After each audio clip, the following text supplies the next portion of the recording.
All right, I'm on an old Freedom 38 doing a cross bay delivery, and if you wanted to see what it looks like to do a quick 5-10 minute boat check, well, that's what it is. I'm not getting paid to sit here for half a day getting a boat ready for a cross bay delivery. So one of the first things I look for is voltage here. So it just came off shore power. I saw it plugged in and it was hot, and I can see right now there's still a sheen on the batteries. So if I turn a few things on and the batteries still hold their charge, they don't sink right away down to 12 volts, I'm probably in pretty good shape there. So no problem on that. Bilge checked. The old Yanmar here, little three-banger, is in bad shape. You can see it's all original here. These colored hoses indicate these are original factory hoses. It's never been maintained properly. Engine mounts are expired. The fuel looks a little cloudy, but not too bad. The belt is a bit loose, and you can see the belt fraying right here. And you can also see some telltale signs of polishing on the water pump, and even on the alternator. So this here might mean that there's a belt slap or misalignment, and this here indicates that it used to, or at least or it did or does, rub against the engine cover. And now this one here doesn't show any signs of that, but this one also looks like it's brand new too. So this is a new soundproofing material on the inside of the engine cover. And that explains why you don't see any wear spots there, but you do see them here. Coolant was topped up. Reservoir is way down below there. Strainer's good. You can see the corrosion down here in the pan. You always look for in the pan first. You can see some little rubber bits and some other material down there. I'm not even sure what that is back here. What is that? Yeah, it looks like a little bit of oil dropping. And then right here, that's from the impeller pump. You can see that's all corroded there, so that's on its way out. The hoses, that looks okay, but it's probably original. And for some reason, the owner has these little gizmos. Here's little wrenches for the typical maintenance that he performs on this thing. One's even bent to perform some specific function. That's always a good telltale that something is amiss. Anyway, it'll start up, but it needs a lot of work. A lot of work on this little puppy here. But it should get me across the bay. We'll see. Next, I'll start it up, look for exhaust smoke and oil coming out, and of course water. If it's not too serious and doesn't overheat, then I should be in pretty good shape. But you could probably point your finger in every direction here and find something wrong. So Freedom's known for having an unstayed mast. You can see this telephone pole of a mast going up, and there's no spreaders. There's no backstay. There is a forestay, of course, for the jib. I can't really see too well with the sun in my eyes here, but I think you can get the drift. So the problem with this setup here, and some people love the Freedom, it's probably a good reaching boat, but it's not going to be point very well. You have a lot of air disturbance from this big round telephone pole ahead of the mainsail. So you're going to get a lot of disturbed air around it. Okay, here's the start.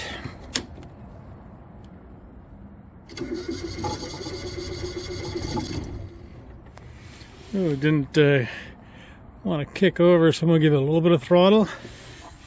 But good start battery. A little bit of a fuel delivery issue there.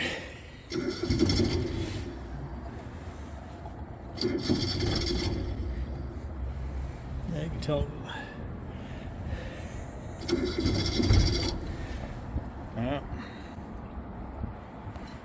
Usually these puppies want to start right away, don't they? Look at that. I don't know if you caught that. That was a big puff of smoke.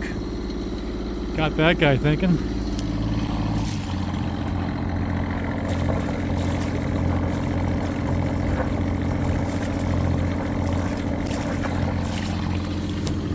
Anyway, it took a little bit of throttle to get this thing primed.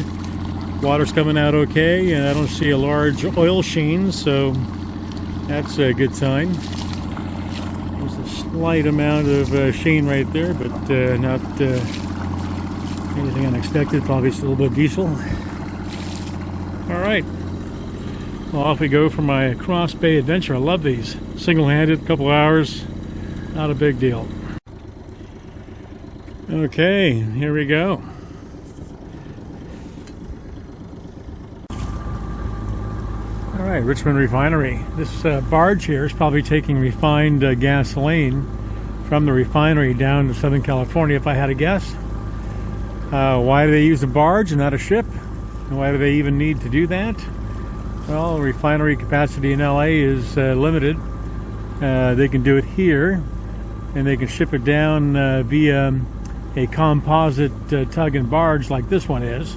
So a tug inserts itself in the back, and they can do it for a lot less money than having it brought down on a large tanker, because the manning requirements for this are about 1/3 that.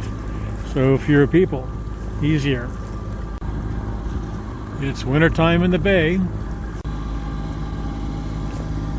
Yeah, so even though I like these single-handed trips across the bay, and I get these about, I don't know, 5 or more a year like this, get a chance just to be out here and kind of enjoy myself by myself.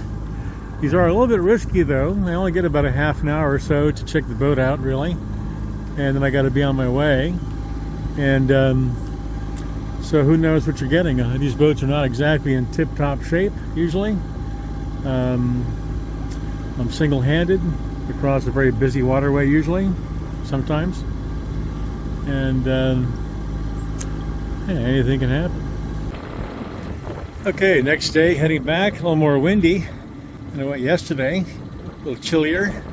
We got southerlies, and we have rain coming in, so this will not be as pleasant as the trip over here to Richmond. Richmond is a weird, funky place, industrial, weird little docks and stuff. Here's Sugar Dock over here, a deep water marina for whatever, oddball boats, especially this one. What the heck is this catamaran here? And what is that up there? Some kind of crow's nest, it looks like. I have no idea what they use this thing for. It's even got some advertisement on the side. Big dagger boards. Well, it used to be a sailboat, obviously. And it's been converted into some kind of weird contraption. I have no idea. That's why I love Richmond. All this weird stuff around here. You got KKMI. You got Svensson's Boatyard. They're always busy. You got all these fuel tanks. You got someone's house on the channel here. These weird docks everywhere. Then you have at Sugar Dock here, you got these trimaran race boats. Look like they're going fast, just sitting still. And you got what I think a TP-52 over here, probably. Not sure what that is. But yeah, weird stuff. You got some old ketch. Weird stuff. I like coming over here to Richmond. It's kind of funky. And there's the old Red Oak Victory. I've been aboard that ship, and that ship has been anchored in Ulithi Atoll near Palau, so off a couple hundred miles off Palau, between Palau and Guam.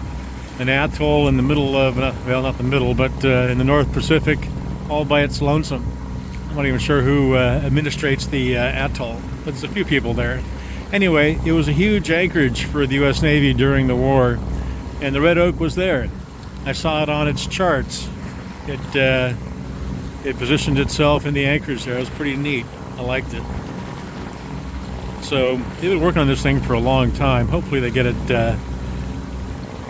all ship shape and put into some kind of service, some touring service, like Jeremiah O'Brien. A lot of these ships these Liberty ships were built right here. This is where the Rosie the Riveter came from. So, famous place in disrepair. A lot of stuff here is suffering from entropy, but aren't we all?